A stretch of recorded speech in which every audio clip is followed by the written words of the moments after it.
Sadiq, I don't want to make money. Sadiq, I don't want to be financially free. Well, you clicked the wrong video because this is Unprofessional Breakdown brought to you by Bet Online. And what we do here every week is scientifically create generational wealth. This time, using at least 6 combustible engines and 1 sundial to stay eco-friendly.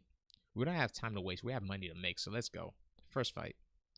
Diana Belbita versus Maria Oliveira. You guys aren't casuals, so I'm not going to waste your time with the extensive research that I 100% did for this fight. Unless if you are casuals, then I'm just going to suggest to hit that subscribe button so you can stay up to date with our scientific can't miss algorithms. I'm going with next fight. Unprofessional Breakdown GOAT Michael the Count Bisping versus Movsar Evloev at flyweight. Now, changing weight classes is nothing new for our GOAT. He does it all the time. But for Movsar, this is going to be one heck of a weight cut. If he survives that weight cut, his cardio is going to take a very big hit, which is very important to fight at 125. So obviously, we're banking on Bisping. Next fight. Kyle Nelson versus Blake Builder. Now, Blake Builder is undefeated at 8-0. And Kyle, he's 1-4 in his last 5. So you're obviously thinking the guy to go with is Blake, right? The devil's in the details. Kyle Nelson's last fight was a draw against Do Ho Choi, a relatively peaceful outcome for a fight, very on brand for a Canadian. At the same time, Blake Builder, he also has 1 individual draw on his record, meaning somebody's O's got to go. You see where I'm getting at here? The only person with an O on his record is Blake Builder, so obviously we're going with Kyle. Next fight. Ariel Helwani versus Ari Quinn Lang. Fun fact, Ari Quinn Lang's nickname is the Mongolian Murderer, which is very scary. At the same time, I once saw a clip of Ariel Helwani shadowboxing, which was a terrifying sight. And when the fight first started, Ari Quinn Lang might have the advantage because Bruce Buffer is going to announce that scary nickname. But once we get past that, he's going to have to deal with the horrors of Helwani boxing. So I'm going with Ariel Helwani. Next fight. Miranda Maverick versus Jasmine Jassa Devicious. Yet again, I'm not here to disrespect you. I know you guys aren't casual, so I'm not going to waste your time with the research that I 100% did for this fight. You guys know just as well as I do how fire of a matchup this truly is. I'm going with Miranda. Next fight. After 3 unfortunate knockout losses at heavyweight to 3 scary black guys, Chris Dawkins is moving down to 205 to fight Khalil Roundtree Jr., who, fun fact, is also a black guy. But he has a funny mustache, so he's not that scary, meaning our guy Chris has a chance. I'm going with Khalil. Next fight. Nasruddin Imavov versus Earth Prime's Chris Curtis. This is the real one. This isn't a variant. Trust me, I've done the research. Unfortunately for Chris, one of the bad parts about having so many variants in so many different weight classes is we get to watch all of them fight and pick apart their strengths and weaknesses. And if I know to do that level of research, I'm sure Imavov is already doing the same thing, so I'm going with Imavov. Next fight.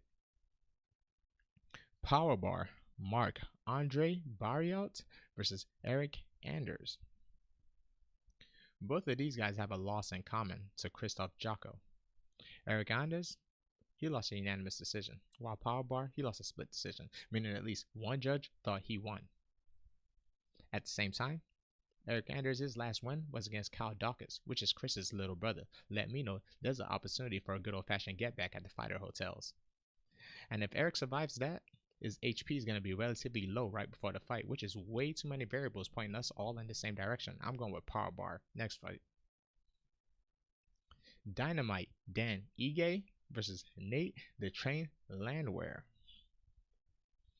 Fun fact, Dan Ige is also called 50K because he likes to make money off of bonuses. Coincidentally, we here at Unprofessional Breakdown also like to make money. And to help us make even more money, BetOnline is giving us our own individualized link to help place bets. I'm going to put it in the description of the video. click it and help support the channel. Next fight. Mike Mallet versus Adam Bucket. I told you last time I feel the same way, Adam. Next fight. I take that back. As a fellow victim of having a funny sounding name to traditional English speakers, I should know better. So instead, I'm just going to pick against him. I'm going with Mike Mallet. Next fight. I'm going to need you all to pay attention. This is where we're going to make our big money. Charles Oliveira versus Benil Dariush. You guys know just how detailed and meticulous I am when it comes to doing research. And I found something. Unfortunately, what I've discovered is just how heavy carrying the weight of this entire card is going to be on the back of these two fighters. By the time they make that walk into the octagon, they're barely going to be able to stand up straight.